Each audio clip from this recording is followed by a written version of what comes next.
I'm Shireen Bhan, and we're going to be talking about one of the most ambitious tax reforms that India is likely to see, that is the goods and services tax. What is the GST going to mean for industry? What is it going to mean for the consumer?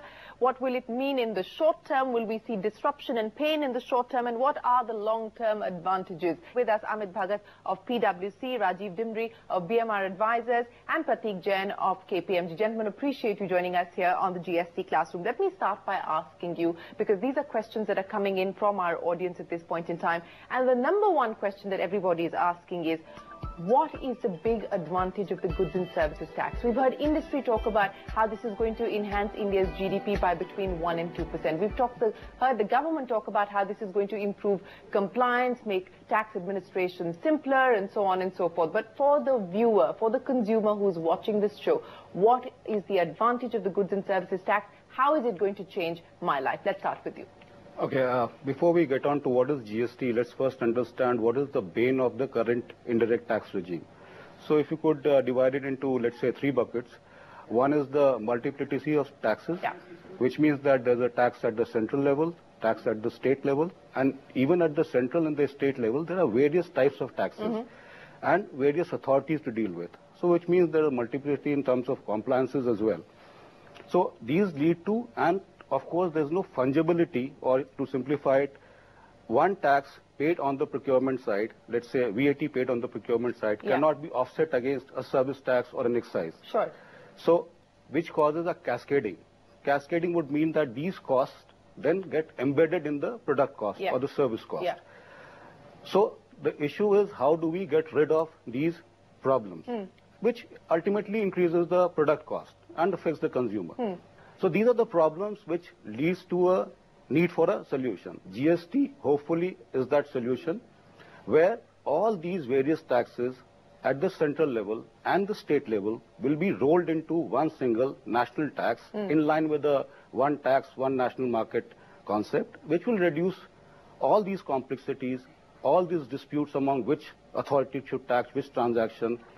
So broadly, this is what it leads to, this GST, in terms of a solution to all the ills that we have in the current regime. It's a solution to a lot of the tax woes that we face. Prateek Jain, how will it impact the end consumer? You know, we've got this problem of actually taxing something over and over again. Is it going to make my life simpler when I go to buy something from the market, is what consumers are asking. Am I going to be able to buy something cheaper once GST comes into effect? No, I think you would. So just to take from where Amit left, I think GST, we are looking at simple, transparent and more stable tax system.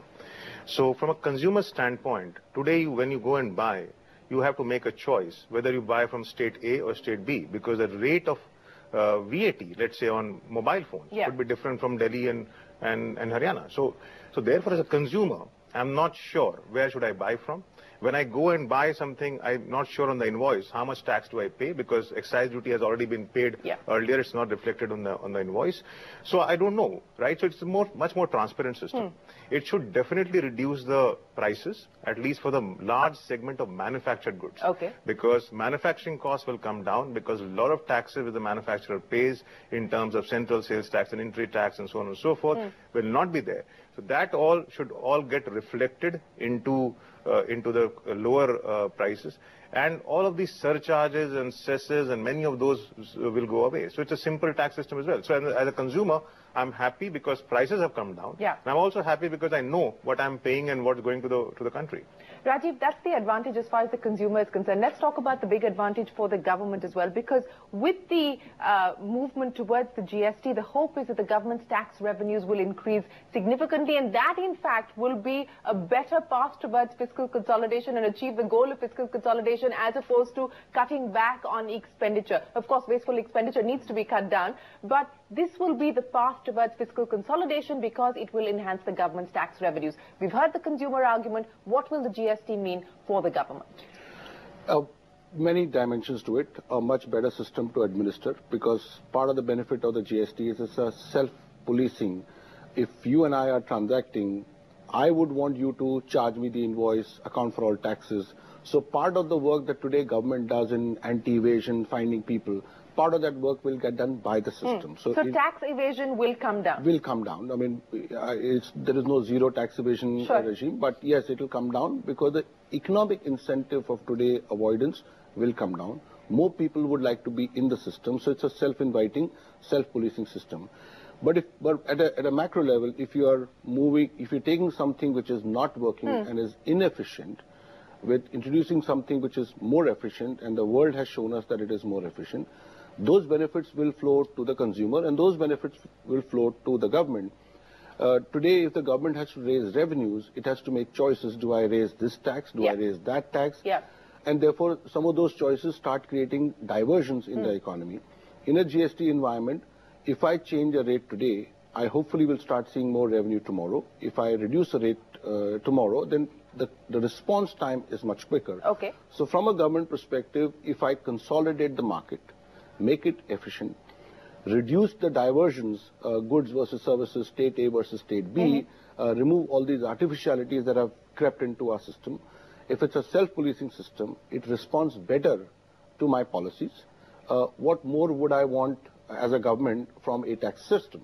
Absolutely. And what will this then mean? Because we've just discussed what it means to the consumer, and hopefully because you will actually see prices come down and make it simpler and easier, what will it mean in terms of consumption? Will we see a significant pickup in terms of consumption with the advent of the GST? Well, logically speaking, yes. If one assumes that the prices would come down, there's more efficiency in the production factors, which ultimately leads to lower costs.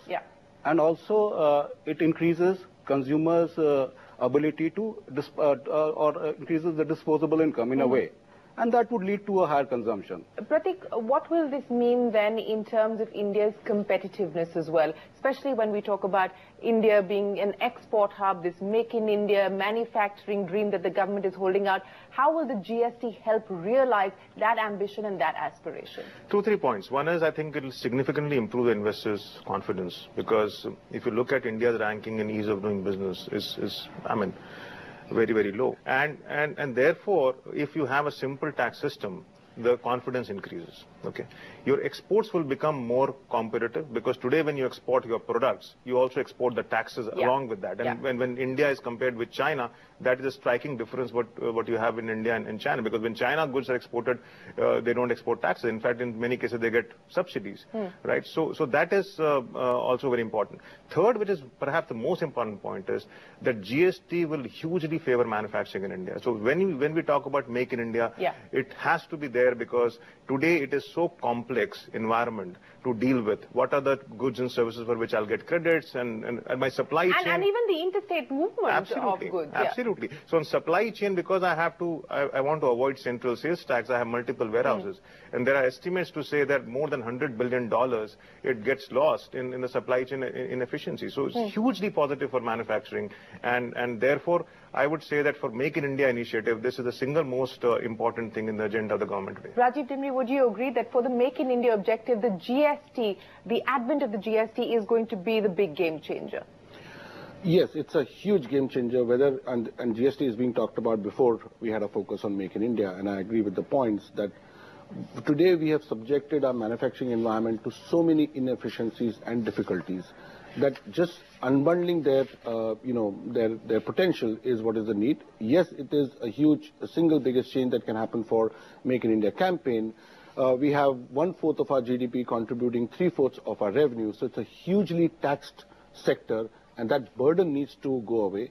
And the only possibility of unburdening the manufacturing is through GST. Okay. We've got a viewer question coming in, and this comes into us from I'm Style Guru. I hope I've got that right. He says, will GST address the issue of inequality of rate of value-added tax on a product levied by state governments? Rajeev? Yes, it would. Although there is, little tweak, because states are allowed to have a different rate, so within a band. So it's not that we will have a single rate across the country. Some minor deviations are possible, but the band of that deviation should narrow down. That's my hope, that's my belief. Prateek? Yeah, I agree. I mean, I think it's not an ideal GST in that sense. So you still have those variations. One would hope that industry would raise its voice so that that band is narrower and hopefully in a year or so it goes away. Because if you have different tax rates in different states, then the common market that they want to create is diluted to some extent. But if I have a choice to either have GST with multiple rates or don't have GST at all, I would rather go with multiple rates to start with. So go with an imperfect GST as opposed to at least postponing the GST indefinitely. Prateek, let me ask you this: viewers writing in saying, what is the need for a constitution amendment? If you can take us through what the constitution amendment changes as part of that amendment are being proposed and why the need for this. Yeah, so you see, the basic thing which you need to understand is that our constitution starts with saying that India is a union of states. So states were always sovereign in their own tax system. So today the power of taxation is divided between the central government, which is customs, excise and service tax, and to the state governments, which is VAT on sale of products and luxury tax and entry tax. The way GST will happen is, other than custom duty, everything will fold into GST. Right. And every transaction would have two tax: central GST and state GST. And when you have to give that power, so therefore the states will need to get power to have tax on services, and central government will have to have powers to tax sale of products, right? So if you have to do that, you have to amend the constitution. The other important thing is that you also want uniformity once GST comes in. So you have to have a framework or a body which decides that how GST will shape. And that is what is being achieved through GST Council, where all the state finance ministers will be there.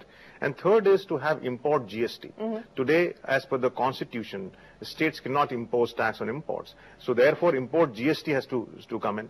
So broadly, to divide the power between center and state and to have that some kind of uniformity.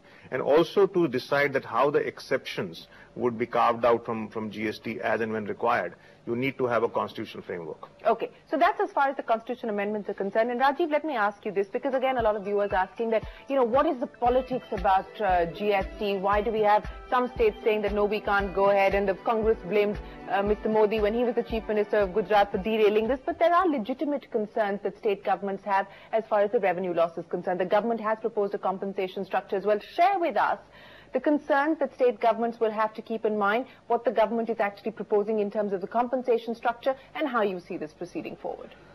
As you know, states are sovereign in many functions. States have responsibilities, whether it's the responsibility of police, health, education. So states have their own expenses, states have their own obligations. And the only real source of income that they have is their ability to tax. In the last 30, 40, 50 years, states have tried to work on policies that enhance the revenue base. So states have tried to attract investment into the state, manufacturing, so on and so forth. And therefore they have tried to create building blocks around revenue. We are talking about changing everything.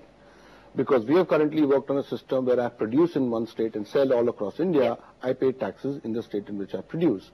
The system is going to change where the tax is going to go to consumption. So let's take a state like Delhi, which is not a much producing state, but it is a large consuming state. Somewhere, state like Delhi will benefit. If there are large producing states and low consuming states, they might end up losing some taxable base. So yes, it is, in some cases, there is politics, possibly, but in some cases, there are some legitimate concerns. Delhi may work with the... Delhi clearly is going to be a beneficiary as far as the GST is concerned, and that is what the Aam Aadmi Party is betting on as well. Let's talk about what's been left out of the GST and the functioning of the GST Council. If you can throw some light on the functioning of the GST Council, and for now, what's been left out of the GST? So what is left out essentially are three large things. One is alcohol, which is subject to state excise duty and VAT. And the reasons are obvious. It's a highly politically sensitive product, and also and a big revenue generator. Big revenue generator. So therefore, that is kept out. I don't think that will have a huge impact on the economy per se. The other thing which has been left out is petroleum products. And when I say petroleum products, I'm including petrol, diesel, natural gas, ATF, and everything. And that, although that has been left to the GST Council, GST Council can decide when GST will be imposed. So it's not been left out forever. Hopefully in next couple of years, GST Council will have enough sort of data to say that it should be covered. But effectively 1/3 of your economy is outside, because petroleum products constitute roughly 1/3 of the total tax collection for the government. And third is electricity. Power generation or electricity would be kept out. Electricity duties will continue. It will not be subject to GST. So these are the three things which have been kind of left out. Coming to the GST Council, of course, GST Council will comprise of all the state finance ministers, with Union Finance Minister as the chairperson. And any decision which has to be taken will be taken by majority, 2/3 majority of the GST Council. We've got more questions coming in. So, Pratik, let me ask you this. A question asking us, will the GST impact inflation? Yes, it does. So, I mean, logically what we're saying is that most of the manufactured commodities in India, the prices should come down. But what happens is that in the initial few months or a year or so, the industry may not be able to assess the real impact of GST. And therefore, the tendency, therefore, is not to pass on the benefit to the consumers immediately. Okay. And this is what has happened internationally. In a short run, very often, GST is known to be inflationary. Okay, so I'm also expecting some sort of inflationary trend in the initial few months. Significant, or? I think the prices, the commodities might see a increase, let's say by 4-5%, 7% in many cases, to my mind. But very quickly, I think start seeing it stabilizing. Okay. And that also is a process of how do you start educating yourself to see that what is the real impact of GST. You start assessing it now, so that on day one you can take your pricing decisions. But we're not living in an ideal sort of world. So I think initial 6 months I expect it to be inflationary, and then after that it may stabilize. Some action. Okay, let's talk about some of the other questions that have come in. And Rajeev, let me ask you this. What change will GST bring to small businesses? As right now they don't pay any excise duty till about 1.5 crore rupees. This limit may go down after the GST comes in. So the limits work in an environment which is a single point tax. So these limits that we talk about are in the context of excise law. Excise law only applies at one point, which is the point of manufacture. Yeah. Once that point has not been taxed, all subsequent sales will not have excise.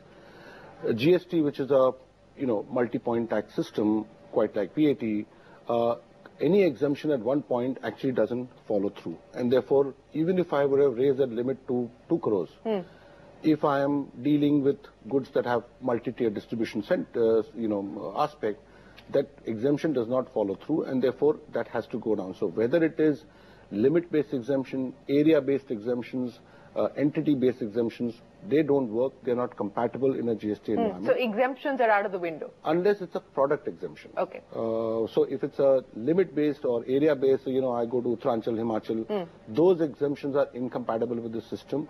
Some other mechanism will have to come. So yes, it is going to impact different people differently.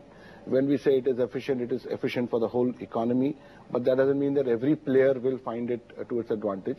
There are those people at the fringes who might find it difficult, particularly direct B2C segment. In a B2B segment, it can only mean good rather than not good. As we've been discussing, it is going to improve compliance, it is going to make it simpler, it's going to make the entire tax process a lot simpler, and it is going to benefit the consumer, you and me, in the long term. But there are going to be periods of pain in the short term that we are going to have to deal with. It's not all clear. We don't have clarity on many crucial issues. Gentlemen, appreciate you joining us here on the GST Classroom. Thank you very much for your time. On that note, it's time for us to wrap up this show. Goodbye. Many thanks for watching.